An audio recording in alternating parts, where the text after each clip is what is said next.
क्या आप यकीन करेंगे अगर हम कहें कि उत्तराखंड की पहाड़ियों के बीच एक चाय की छोटी सी दुकान से कोरियन पॉप की आवाज गूंज रही है, या फिर जापानी मेलोडी और इंग्लिश रोमांटिक गानों की धुनें, वो भी किसी प्रोफेशनल स्टूडियो से नहीं बल्कि सीधे देहरादून की पहाड़ी हवा में लहराते हुए। जी हाँ, ये कोई फिल्मी कहानी नहीं, हकीकत है रिया और ऋषिका की। दो बहनें जो बिना किसी संगीत शिक्षक, बिना किसी फॉर्मल ट्रेनिंग कोरियन, जापानी और इंग्लिश जैसे मुश्किल भाषाओं में गाना गाकर लोगों को हैरत में डाल रही हैं।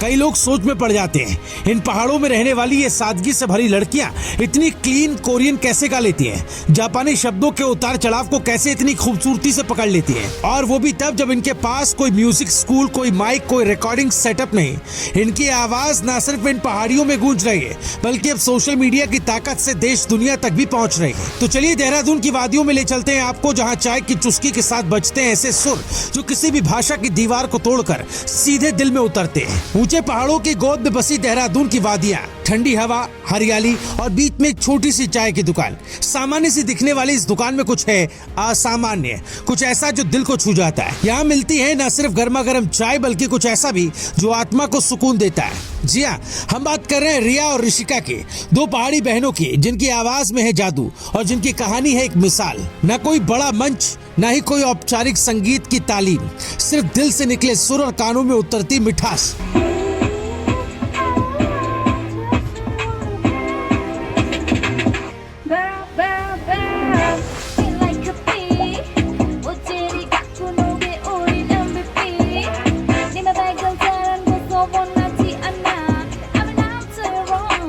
देहरादून के ऊपरी पहाड़ों में अपनी मम्मी के साथ चाय की एक छोटी सी दुकान चलाने वाली ये दो बहनें आज सोशल मीडिया पर लोगों का दिल जीत रही हैं। पहले लोग इस दुकान पर सिर्फ चाय पीने आते थे, अब आते हैं रिया और ऋषिका की आवाज सुनने। कोई कोरियन पॉप का दीवाना है तो कोई जापानी मेलोडीज का, और इन बहनों ने बिना किसी भाषा की दीवार के हर दिल को छू लिया है। रिया कहती है, हमें गाना गाने का बहुत शौक है, हम YouTube से गाना सुनते हैं और फिर खुद गाने की कोशिश करते हैं।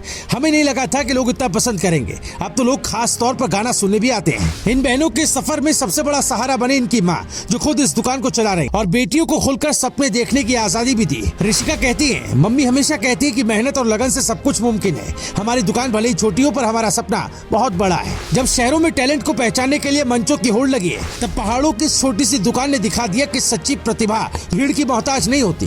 यहाँ एक पर्यटक कहते हैं, हम तो सिर्फ चाय पीने रुके थे, लेकिन जैसे इन बहनों को गाते सुना हम हैरान रह गए। इतनी प्यारी आवाज और वो भी पहाड़ों के बीच, ये अनुभव कभी नहीं भूलेंगे।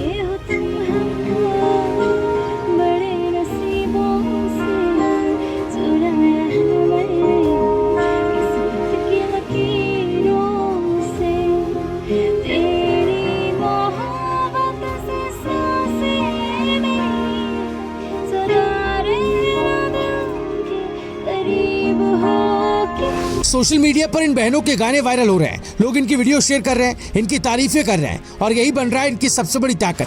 संसाधनों की कमी, आर्थिक चुनौतियां, इन सब के बावजूद रिया और ऋषिका ने हार नहीं मानी। उन्होंने साबित कर दिया कि अगर जुनून हो तो एक पहाड़ी दुकान भी मंच बन सकती है और सुरों की साधना दुनिया की तालियां बटोर सकती है। अब इन बहनों का सपना है कि उनका संगीत और दूर तक पहुंचे। वो चाहते हैं कि उनका टैलेंट पहाड़ों में ही न छपा रह जाए बल्कि देश विदेश तक उनकी आवाज गूंजे, और इसी मकसद से रायशुमारी पहुंचा देहरादून की इन वादियों में रिया और ऋषिका की कहानी को पूरे देश तक पहुंचाने के लिए। रिया और ऋषिका की कहानी सिर्फ गायकी की नहीं, ये कहानी है सपनों की, संघर्ष की और उम्मीद की। ये उन सभी के लिए प्रेरणा है जो सोचते हैं कि बड़े मंच, बड़ी पहचान और बड़ी सफलता सिर्फ बड़े शहरों वालों का ही हक है। देहरादून के पहाड़ों से उठी ये मधुर आवाजें अब किसी दिन पूरे देश की पहचान बन सकती हैं। बस जरूरत है आपके साथ की और थोड़े से हौसले की। अगर आपको रिया और ऋषिका की दिल को छू लेने वाली कहानी पसंद आई तो इस वीडियो को लाइक करें, शेयर करें और इन बहनों को अपना प्यार जरूर दें, क्योंकि प्रतिभा को पहचान देना हमारा फर्ज है। Bureau report, रायशुमारी।